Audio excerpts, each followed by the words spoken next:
Assalamualaikum warahmatullahi wabarakatuh. Om Swastiastu, nama budaya dan salam kebajikan. Perkenalkan, saya Siti Nurfadila dengan NIM G7012497 dari kelas C.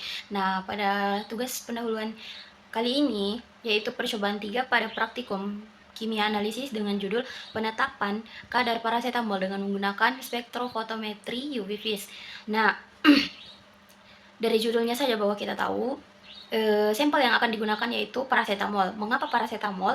Karena paracetamol itu diindikasikan sebagai obat analgesik dan juga antipiretik, di mana mekanisme kerjanya itu dengan menghambat enzim COX di otak atau enzim siklooksidgenase di otak, sehingga dapat menurunkan prostaglandin, di mana prostaglandin ini yang mengatur nyeri dan juga demam di dalam tubuh. Nah, paracetamol ini juga memiliki struktur di strukturnya itu memiliki gugus OH dan juga NHCOCH3, di mana gugus ini dapat menyerap UV dengan lambda maks sekitar 243 nanometer, di mana yang kita tahu bahwa salah satu syarat bagi senyawa itu untuk dapat menyerap UV dari spektrofotometri yaitu memiliki gugus ausokrom dan juga kromoform, di mana paracetamol memiliki itu. Nah, dan yang selanjutnya yaitu bagaimana prinsip dari spektrofotometri ini dalam analisis farmasi. Nah, jadi tidak jauh berbeda dari prinsip spektrofotometri secara luas, di mana suatu zat obat itu dapat menyerap cahaya UV vis dari spektrofotometri ini karena dia mempunyai struktur kimia tertentu. Seperti yang kita tahu bahwa senyawa itu harus punya gugus kromofor ataupun dan juga ausokrom. Nah, dan yang selanjutnya yaitu jumlah cahaya yang diserap itu sebanding dengan kadar konsentrasi dari zat, seperti yang kita tahu pada hukum Lambert-Beer. Nah, dan yang selanjutnya yaitu kenapa sih paracetamol ini bisa menyerap UV vis tadi? Karena seperti yang saya katakan bahwa paracetamol ini mempunyai cincin aromatik dan juga ausokrom, yaitu adalah salah satu syarat bagi sebuah sampel untuk dapat menyerap UV vis dari spektrofotometri ini, di mana struktur tadi itu membuat energi dari sinar UV dan di mana dapat diserap dan digunakan untuk menaikkan elektron itu ke tingkat energi yang lebih tinggi. Maka panjang gelombangnya itu bisa terbaca oleh alat spektrofotometri tadi.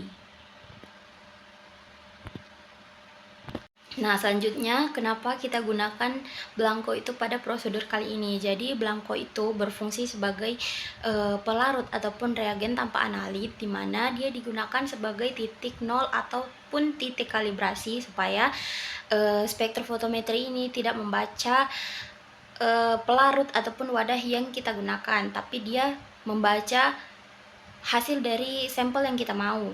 Dan kenapa dia diukur? Karena dia itu untuk menghilangkan gangguan-gangguan di awal dari hasil pengukuran, dimana apabila kita tidak mengukur terlebih dahulu, maka yang akan terukur selanjutnya setelah sampel dimasukkan itu tidak akan murni atau tidak akan akurat. Dan yang terbaca bukan hanya sampel dari kita, tapi bisa jadi pelarut ataupun yang terbaca itu wadah dari yang kita gunakan. Pertanyaan yang selanjutnya yaitu bagaimana cara menginterpretasikan hasil akhir untuk menentukan apakah kadar paracetamol dalam tablet itu memenuhi syarat 95 sampai dengan 105%, dan langkah apa yang harus diambil jika hasilnya itu berada di luar batas tersebut. Nah, jadi di sini saya akan menjelaskan secara singkat bagaimana jika paracetamol itu berada dalam batas 95 sampai 100, jika tablet paracetamol itu berada dalam batas 95 sampai 100, dan bagaimana jika di luar dari batas 95 sampai dengan 105 itu.